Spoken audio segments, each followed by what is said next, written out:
Ada nggak? itu Ada. ada Aku 3. mau tanya nih. Ada nggak? Nggak mau. Gue nggak mau. Kitab Nggak apa-apa, Yesus. tanya. Santai aja, bro. Kitab Yesus kitab Injil yang ditulis pada zaman Yesus ada nggak? Tidak ada. Nah, itu masalahnya. Loh, kitab Injil, oke, berarti harusnya ada. Ya, harusnya ada di zaman Yesus. Kitab Injil yang di zaman Isa mana? Coba. Kitab Injil di zaman Isa. Mana? Tuh, saya yang nanya Anda tuh. Iya, Yesus nggak ada. Memang nggak ada. Baik secara teologis maupun historikal. Sekarang menurut imanmu, kitab Injil yang berada di zaman Isa mana? Ayo. Nggak ada. Ya udah, kenapa kamu ngotot harus ada? Memang. Ya harus ada. Itu kan menunjukkan kalau kitab itu masih original. Kitab Injil yang ada di zaman Isa ada mana? Coba tunjuk. Nggak ada. Ya udah. Kalau Quran di zaman Nabi Muhammad ada. Apa? Lo jangan ngomongin Quran dong. Kok ngomongin Quran sih, Nah, Bapak? itu yang saya tanyakan, mau jadikan perbandingan. Lo kalau mau perbandingan, originalan kitab.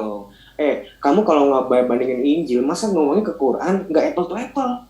Ya, perbandingan kitab. Lo perbandingan kitab kan harus sesuai harus hidup pada zaman yang. Kamu nanya Injil kan? Kamu nanya Injil di zaman Yesus mana? Gue bilang nggak ada. Lah kalau gue menanya, nah kenapa nggak ada? Karena memang kitab Injil itu ditulis sama para rasul, bukan sama Yesus. Dan ini ditulis di zaman Yesus, kan murid-murid ini di zaman Yesus. Nah, itu kenapa bisa nggak ada? Ya, memang yang nulis itu ditulisnya itu setelah Yesus bangkit.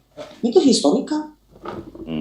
Itu historikalnya. Lu mau ngapain? Berapa jaraknya, selisih jaraknya setelah Yesus bangkit ditulis itu berapa jarak? Tahun 40-an. Tahun kemudian.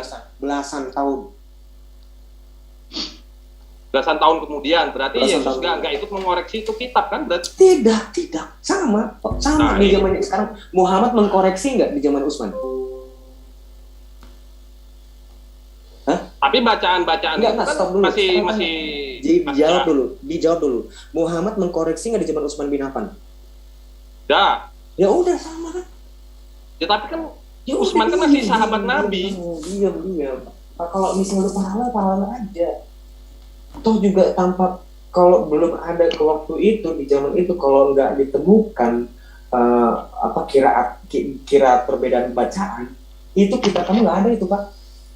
Kita kurang nggak bakal ada. Coba tunjukkan kitab yang paling tua, selisihnya berapa tahun? Itu kritik teks. Kitab Injil. Itu bukan bidang saya, kritik teks. Kitab Markus, ya udah. Terus? Bukan bidang saya, kritik teks. Iya. Saya nggak megang. Saya mau lihat jaraknya benar nggak, cuma belasan tahun, benar nggak? Saya nggak megang, Pak. Nanti kan kamu minta tunjukkan. Kalau jangan selisihnya ratusan tahun kemudian. Ya enggak, itu kan harapan kamu.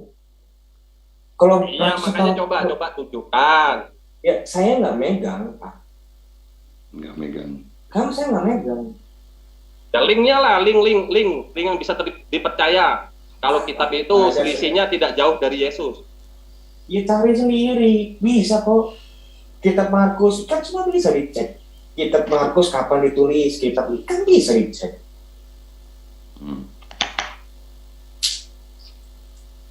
Yang pasti bukan di zaman Yesus, nggak ada itu. Nggak ada, zaman Yesus tuh nggak ada kitab. Sama seperti gue tanya balik dengan pertanyaan yang sama. Di zaman Isa udah ada nggak kitab Injil? Jawab. Jawab, Pak. Zaman Isa itu jadi memang nggak ada. Ya udah, kenapa kalian tuntut? Tapi dia secara oral menjatuh. Kenapa kalian tuntut di zaman Yesus mesti ada kitab, Bapak? Kan konyol. Markus dipercaya menulis 64 sampai 67 tahun setelahnya. Markus itu Yesus 33 tahun, berarti 30 jaraknya ini udah jauh nih. Ya udahlah. Nanti udah berapa generasi? Enggak. Nanti kalau ngomong kritik teks kita bisa ngomong sama ahlinya, Pak. Saya nggak ahlinya ya. Oke. Saya udah ngakuin. Saya bukan bidang kritik teks saya. Itu ada lagi sekolahnya. Itu ada bidangnya, Pak, sub bidangnya. Dan gue bukan maksa seperti kamu. Kalau memang nggak tahu. Iya tahu. Nah itu yang enak, betul. Bagus. Gue demen sama Arion nih gini nih. Udah mulai nih enak orangnya. Iya, orang maksa. Mana kita di zaman Yesus? Gue tanya, mana kita di zaman Isa? Bro, satu lagi bro, ini gue punya pemikiran gini bro. Tadi kan lo udah yakin bahwa Injil itu dari bahasa Yunani. Kenapa sih di kitab lu itu nggak menggunakan nama bahasa secara orsinilnya? Kenapa lu harus ini? Kenapa lu harus menggunakan bahasa nama Tuhan dan istilah-istilah kesucian itu menggunakan bahasa-bahasa dari yang lain gitu loh? Apakah malu menggunakan bahasa orsinilnya? Gini, konteks penyebaran Injil itu kan dulu kan di Yesus memerintahkan murid-muridnya. Baca dulu ya kata-katanya, ntar gue baca dulu yang tepat. Nanti gue salah langsung. Ini instruksinya Yesus kepada para murid. Yang gue tunjukin ini. Kan, karena itu pergilah, jadikanlah semua bangsa murid-muridku. Semua bangsa ya. Semua bangsa, makanya itu mereka menyebar ke segala bangsa pada waktu itu.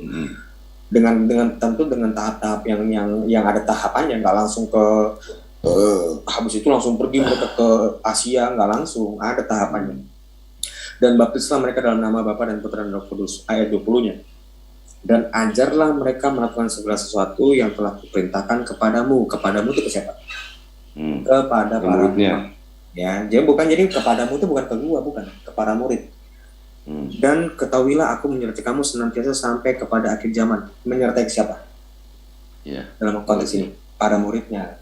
Jadi konteks penyebaran ajaran Yesus itu bukan Injil ya. Yesus nggak ngomong sebarkanlah kitab Injil ini enggak.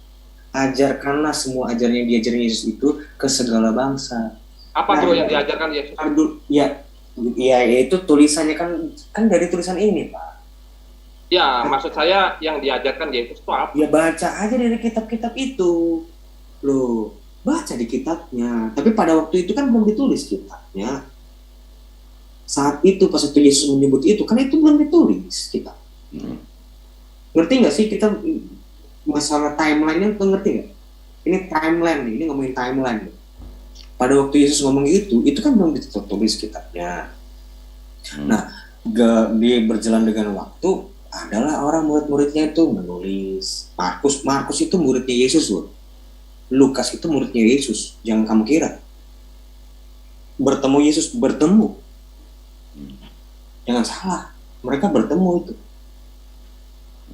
Mereka menulis, ada yang nggak menulis. Ada juga murid-murid yang memang nggak menulis. Karena kan nggak semua orang cakap dalam menulis.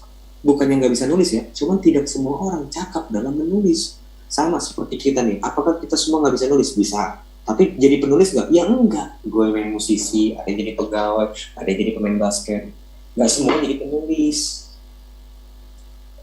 Yang menulis itu ya hanya ada di kitab perjanjian baru ini.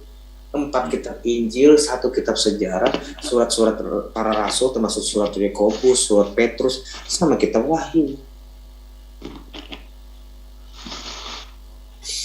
Kayak gitu. Gitu ya. Ya. Nah, satu lagi nih bro, gue mau nanya nih bro, masalah tentang bahasa-bahasa itu. Contoh ya, di HKBP, Huria Kristen Batak Protestan, itu nggak jadi masalah buat kami umat Islam. Kenapa? Karena nama Tuhannya itu nggak menggunakan nama Tuhan yang ada di LAI. Tuhannya bagi mereka itu, Allah itu diganti apa gitu namanya. Terus Roh Kudus diganti apa? Batak. Batak itu bukan orang Batak. Oh, lo orang Batak ya. Tuh. Itu yang gue demen nama HKBP. Dan itu nggak jadi masalah buat kami. Kenapa? Karena dia menggunakan bahasa yang sangat berbeda dari kitab suci orsinilnya satu agama. Betul Pak. Kan udah tadi kan kenapa gue tadi ngasih ayat itu kan, jadikanlah semua bangsa. Setiap bangsa itu kan punya bahasa masing-masing. Betul, tapi kan ada bahasa aslinya yang harus kita ikuti, bro. Iya, bahasa aslinya memang kitab Injil itu dalam bahasa Yunani. Ya itu, kenapa nggak ngikutin bahasa Yunaninya? Minimal. Gitu dia harus sesuai dengan original teksnya gitu loh, bro. Gini, contoh misalnya di orang-orang Syria. Injil itu kan sudah dikabarkan dari orang-orang Syria. Dulu Pak, Injil itu pengkabarannya itu bukan mereka bawa kitab-kitab loh. Ya mereka itu juga nih, gue mau share screen ya. Sebentar, gue mau share screen. Bentar, nggak usah scan dulu. Gue mau ngobrol aja, biar gue nggak Oke. terlalu lama. Gini Iya, bro, 2 Tesalonika 2 ayat 15. Nih gue jelasin dulu. Jadi Injil itu, pengkabarannya itu sebenarnya kitab Injil itu adalah kitab ajaran lisan yang ditulis. Jadi sebelum tulisan itu ada, ajaran lisan itu sudah menyebar. Karena mereka itu udah dikabarkan Injil, bukan dibagiin kitab, bukan. Itu namanya paradosis. Begini bro, bukan masalah itu yang gue pikirin. Begitu Untuk masalah penyebaran bahasa pasti ada bahasa awal yang disampaikan, yang difirmankan oleh Yesus. Dengan bahasa itulah ditulis. Oke? Enggak kayak gitu Pak, enggak kayak gitu. Mindsetnya nggak dulu. Sebentar. Enggak, itu udah salah. Nih, startnya Pak, startnya itu udah salah. Kedepannya pasti, ke belakangnya pasti salah deh. Enggak kayak gitu, enggak kayak begitu mindsetnya. Jadi Enggak seperti itu. Yesus itu juga berbicara sama orang Yunani dalam bahasa Yunani loh. Yesus itu berbicara sama orang Pontius Pilatus. Apakah mereka berbahasa konversasi dengan bahasa Ibrani? Enggak. Bahasa Latin. Tapi pernah nggak Yesus berbahasa Indonesia? Ya nggak pernah. Itu Nggak pernah. Dan ada nggak Tuhan itu di dalam kitabnya Yunani disebut Allah? Kitab Yunani nggak ada dong. Nggak ada ya. Nggak Oke. ada. Rasul juga nggak ada ya. Nggak ada. Kudus juga nggak ada ya. Nggak ada. Itu dia masalahnya bro. Loh, nggak masalah itu Pak. Itu kan terjemahan. Itu Bro, kan kalau terjemahan kata terjemahan itu kok kalian itu sulit menggunakan bahasa Indonesia. Aku heran deh makanya. Ya. Sebentar. Bukan heran Misalnya ya. kitab Heran. Injil dalam bahasa Arab, jangan mentang-mentang kitab kalian itu minim terjemahan, jadi sirik sama kami Enggak, itu memiliki ini, terjemahan Rio. berjibun gitu loh. Masalahnya menerjemahkan itu nggak sesuai dengan Itu kan apa nggak sesuai namanya? menurut kamu. Bro, sesuai konteks menerjemahkan. Bro. Konteks apa sih? dengerin dulu. Sorry, kalau lu bilang miskin terjemahan, gua kasih Iya tau. benar, memang benar. Al-Quran itu dia bersama orisinil teksnya. Iya berapa Terus dengan terjemahan seluruh muka bumi ini ada bahasanya. Nggak Mau ada. bahasa Jawa ada, bahasa Sunda ada, bahasa Irian ada. Lo tau nggak nyampe di Indonesia tahun berapa? Apanya? Lo tau nggak di Asia itu, di Indonesia itu kitab Quran diterjemahkan dalam bahasa Indonesia tahun berapa? Semenjak Belanda hengkang dari Indonesia Ya, itu. abad berapa? Abad berapa? Abad ke-19 lah. Jauh Masa nggak? mau abad yang Jauh ke-18? Jauh nggak?